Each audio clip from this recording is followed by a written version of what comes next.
ለውጥ ያመጣል ወይ ይረዳል ወይ ብሎ ለሚል ሰው እኔ ማሳያ ነኝ። በቃ የሞተ ብቻ ነው ተስፋ የሌለው። ህይወት እስካለ ድረስ ሁሌም ተስፋ አለ።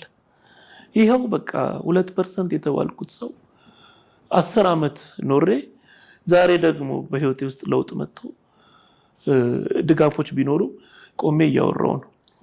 ማን ያውቃል? እግዚአብሔር ደግሞ የሚያውቀው ቀጥሎ ደግሞ ከሆነ ጊዜ በኋላ ከዚህ አልጋ ወርደን ደግሞ ቆመን እንገናኛለን። ለእግዚአብሔር ይሄ በጣም ቀላል ነገር ነው እና በጣም ደስተኛ ነኝ። በጣም እዚህ ባለሙያዎቹ በጣም ጎበዝ ናቸው። በጣም ነው የሚለፉት ከኔ ጋር። እኔም በጣም ደክሜ ነው የምገባው። ረጅም ሰዓት ነው የምንሰራው።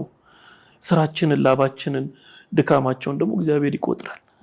ላባቸው ድካማችን ሲደመር ይሄ ለውጥ መጥቷል። ሁለተኛው ዙር ህክምና ደግሞ ምን ይዞ እንደሚመጣ አናውቅም። ተስፋ ብቻ የሰው ልጅ አይጣ። በጣም ተስፋ ባትኖር ኖሮ ህይወት አታጓጓም ነው። በተስፋ ነው ብዙ ቀናቶች ብዙ